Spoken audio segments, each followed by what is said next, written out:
Good evening, I'm Bo Williams and welcome to the 7. Let's get a look at the big 7 stories happening right now, and topping the list for us tonight, another one of those signs of the season, not the festive holiday season, but the winter weather driving season.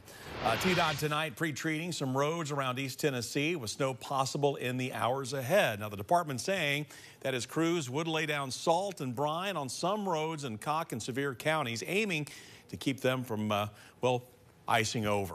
Now, while the wintry weather is only just now getting here, TDOT prepares its gear and its treatment stockpiles even further in advance. TDOT is asking you now, the driver, to do your part as well. If you don't have to drive on snowy or icy roads, stay home. And when the trucks or plows are out, definitely give those workers some room. It can be very dangerous work that our crews are doing. They do this every day, and during the winter time, you'll see them out there trying to clear roads, trying to pre-treat roads, whatever it may be. But safety is the most important thing. So during any winter weather event, the safest place that you can be is to be at home. If you do have to be on the roadways and you see our trucks out there, please, again, give them the extra room that they need to do their jobs efficiently and, most importantly, to do their jobs safely. In TDOT Region 1, that's our area, more than 300 trucks are available to treat and pre-treat roadways with over 1 million gallons of salt brine and nearly 70,000 tons of salt. Our next big story, acknowledgement for a dispatcher after handling a life or death call. Thanks to some new technology, she helped save the woman on the other side of a 911 call. On October 21st, Jessica Hudson, a dispatcher with Anderson County, tells us she received a call from a female saying her boyfriend was holding her hostage. Hudson did not know where the caller was, so she sent her a text. Hudson was then able to stream video from the caller's phone and track where they were going. During the call, that her boyfriend was realizing that she was on the phone with us and trying to get help, and he was going to different trails. So from using video and other types of technology that we had, we were trying to track down with our map that was actually in there physically to figure out what trail she was going on by different landmarks and what she was seeing.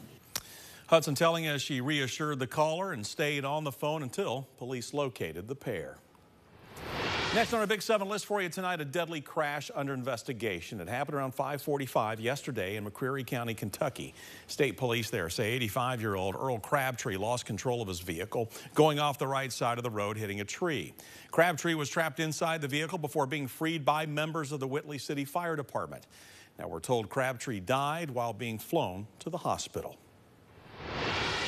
A family's tragedy makes the next slot in our list for you tonight. They lost almost everything in a house fire. Today was the first day they were able to actually go back to their Crossville home and sift through what was left in the ashes. Now, Brittany Tollett, her husband, their 5 kids, and her father-in-law lived at the home. No one was there at the time of the fire.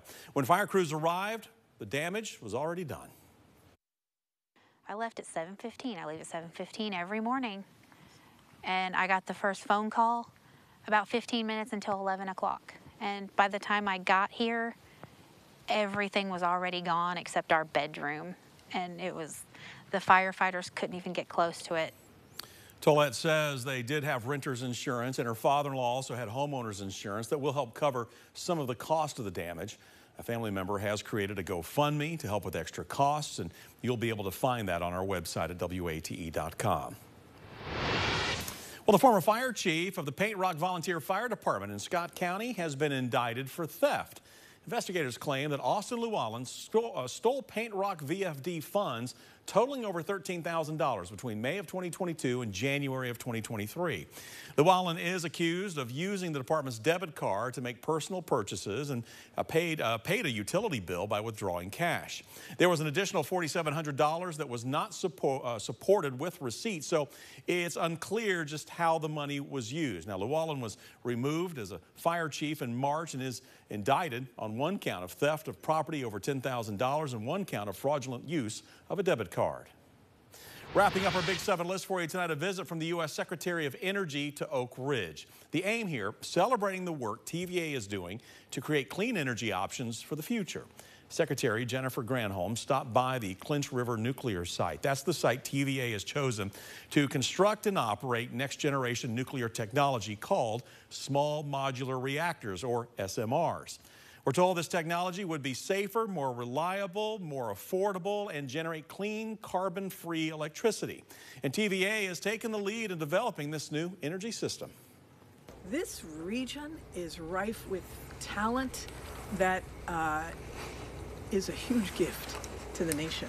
I mean, it is a national treasure what this region provides and has in power for the building trades who are capable of building these reactors. So this is a gift that will keep on giving to the country, to this region, and to the world. Thank you to you all for allowing the United States to have clean power well into the future. These advanced nuclear technologies are still in the works, but we're told the Inflation Reduction Act included a $900 million investment that is helping with this large-scale clean power generation project. Visit Knoxville, celebrating a big milestone for the Sunsphere's observation deck. Since its reopening in February of 2022, more than 100,000 visitors have checked out the exhibit. And as before, the latest step in the overhaul, repainting the Knoxville landmark, finishing up late last month, returning the base of the Sunsphere to its original color, Pantone Classic Blue. When the structure was built in 1982, the base was blue, and it was blue because it represented the sky while the Sunsphere represents the sun. So when we think about bringing visitors from 54 countries and all 50 states, it was really important that we tell the story of why the Sunsphere exists. So the Sunsphere is our Seattle Space Needle. It's our Eiffel Tower. All are structures that were built for World's Fairs, and I think that's why it's important to us and it's important to visitors.